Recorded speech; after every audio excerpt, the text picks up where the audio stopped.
Everybody, welcome to Becoming the Message. If you've been following us for a while, thank you so much. If you're new, you're so welcome. My name is Lisa and this is Jessie. And we wanted to do a video just talking a little bit about how we process coming out of one year into the next year and giving you some tools as well as part of a series that we're doing on the new year. So we're very excited that 2019 is coming to an end. There has been some beautiful moments in it. There's also been some really challenging moments in 2019 for both of us. So we wanted to talk you through a little bit of our process with that, and then the steps that we take about, I suppose, taking the good out of a year that has just went, also releasing the stuff that has been really challenging, and in a way that positions us for what's to come for the next year. Yeah, and I think what's important for us is we want to take 2019 and we want to take the bad things about it, the parts that we really hated, and the really good things, and we want to put them together to turn them into a building block for 2020. And I think that's the goal of every year. We talk a lot sometimes about letting go of the old and embracing the new, but actually there's lots of elements even in the challenges, and I think that's what we've really found this year, that even in the challenges there's things that grow you, there's things that you become along the journey that actually are really relevant for what you're going to need for the year to come. So it is that whole piece about it being a building block. So one of the things that we do is we go for a retreat every January. We bring a close group of friends, anybody that wants to come, that kind of wants to be in the same mindset, I suppose, as we're in at the end of a year. So we'll usually do it January, and we will look at what do we need to let go of and what do we need to release for the year that has just passed. So we'll go over 2019 kind of month by month. What are the standout moments? What are the things that were incredible, and we will celebrate those things and we'll give thanks for them. And then what were the bits that were actually harder? Is there people we need to forgive? Is there things that we need to let go of in our hearts? Anything that stands out for 2019 for you that you know is going to be part of that process of releasing and letting go? Yeah, I mean, I had quite a few things to release and let go from 2019. In a lot of ways, it was a very challenging year. It was quite challenging with relationships, with personal relationships. And I also had a challenging work year as well, where I'd been in a job that I really, really loved, but it became time to let go of that and to move into something new. And I took a bit of reflection time to think about what did I get from that job, what did I get from that season that I could really take into 2020, even though at times it was quite painful.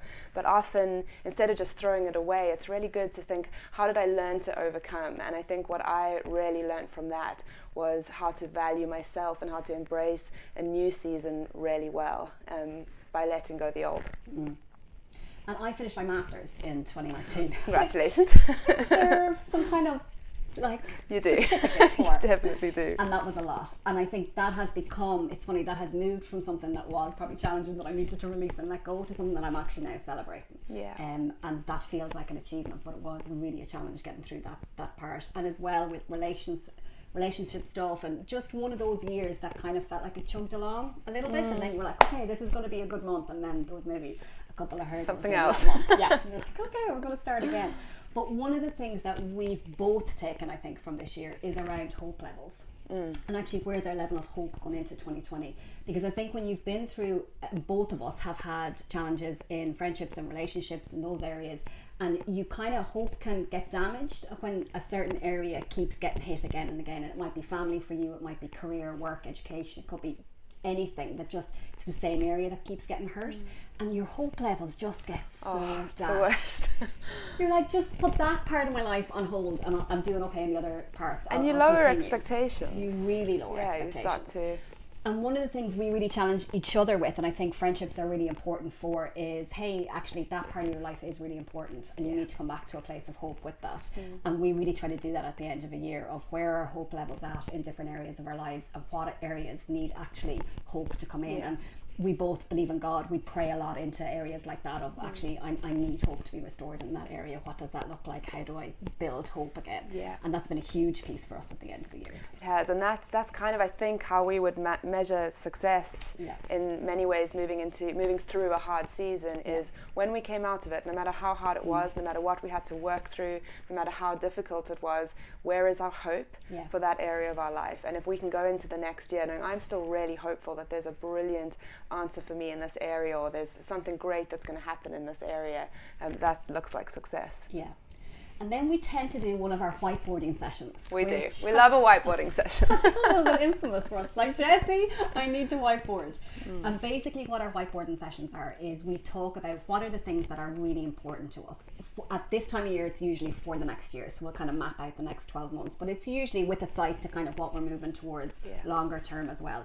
And it's really purpose driven, isn't it? It's looking at extremely. These are the things I want to move towards. What are the steps of how I move towards that? Having somebody to do that with, it's huge. It's so helpful. You get it out of your head, you get it mapped out. People might be kind of more mind map people, whatever works for you. But something about the whiteboard gets it out for us, and we can kind of erase the parts that aren't really important. We've had real breakthrough and turnaround moments. Yeah, we have had amazing breakthrough, and it's so important to do life with people. I think often when we come to the end of a year and we're reflecting, that can be a really personal thing that we do, and it's quite sort of self-focused, but actually bringing somebody in, especially a good friend who will challenge you, who will say, you know, well, why are you doing that? What was your thinking on that? And it really helps you to bring out what you really need to do for the next season and find your purpose for the year ahead. Yeah. And I think we're quite good at timelines, aren't we, in terms of we try not to get too caught up in what's my purpose for my whole life, even though that's a great question to be asking, but it's good to look at just the next year ahead. For the next 12 months, how does purpose work out in my life so that I can keep working towards those bigger goals? Yeah. And I think when you either think kind of what the next step is, or you might think quite big, and somebody else can be really good at the bit that you're not great at. And I think in the last time we whiteboarded, I'd be quite visionary in terms of all the places I want to go and all the things I want to do. And so my whiteboard became like this travel board of I want to do all these things, which financially it's just not possible right now. With your leave, it wasn't possible. I also have a full-time job. Like, when am I planning on going? So having somebody that was able to go, okay, like, what's actually realistic? What's the next step? What's your next goal? Just made it way more grounded for me in a way that it's actually achievable then. It's like, oh, that's not something I'm dreaming about now. I could actually do some of those things. It kind of grounds it a lot when you do it in that way. Yeah, and I think there's something as well about once you've taken the time to actually articulate what it is that you want, I think it sets things in motion in a way that we can't even really understand. I think by the last time we did a whiteboarding session, I was wondering about my next career step. And I really wanted to work flexibly. I really wanted to be able to work from home because I'm also doing a master's part-time, and I needed to be able to travel and do different things and work, you know, not based in a location. But I didn't know that until we kind of whiteboarded it, and I thought, oh, my dream is 2 days a week getting paid to work from home. And within a couple of weeks that actually happened, and I think part of that is about being intentional, about taking the time to articulate what is it that I'm looking for in the next season. Yeah, and you become very focused. I mean, that was quite a standout moment of 2019. So Jess came over to Ireland, we whiteboarded about her next steps. Literally what we had as like inspirational goals, I mean, if these things could happen, that would be amazing, all happened within a couple of weeks. I mean, it was standing, and I'm not sure we would have noticed that and celebrated it in the same way had we not actually intentionally sat and they became the real fixed goals of it. So it's definitely been a tool for us, and I suppose what we wanted to do is create something that brought together a little bit of our process over how we come out of one year and into the next, because it is actually a time of the year that we're very excited about, and we do feel like it is a time when hope gets to be restored and we get to actually step into the new year in a really intentional way. So we've created a guide. Do you want to talk about our guide? We've created a step-by-step guide to turning your previous year into a building block for your next year. You want this. And if you're a subscriber already, we're going to email it out to you. Everybody can use this tool, but if you know somebody who could really benefit from taking their past year, maybe they've had a tough season, maybe they enjoy reflection, maybe it's just somebody who wants to do 2020 really well, then please invite them to subscribe to Becoming the Message, to our newsletter. You can do that on our website, follow us on social media, and we'll send that out to them as well. And what it really is it's just a tool for reflection. So we've asked a few questions that we ask each other. We've taken you through a few different areas of life. We focus a bit on relationships in one section. In one section we ask you to think about what is your purpose for 2020, and they're just questions to help you go on your journey of turning that 2019 into the building block for the next year. And 2019 may have been an amazing year. It may have. This is a way of actually catching that and being like, these are the moments that were incredible, and actually having somewhere that you bring all of that together. So we're really excited for this guide. If anybody subscribes, they also get a free guide, and if you're a subscriber, we'll send one to you. So yeah, we're excited to get that to you, and again, we just want to say thank you so much on behalf of me and Jessie just for being part of the journey, and we're so excited for what we're going to go together in 2020.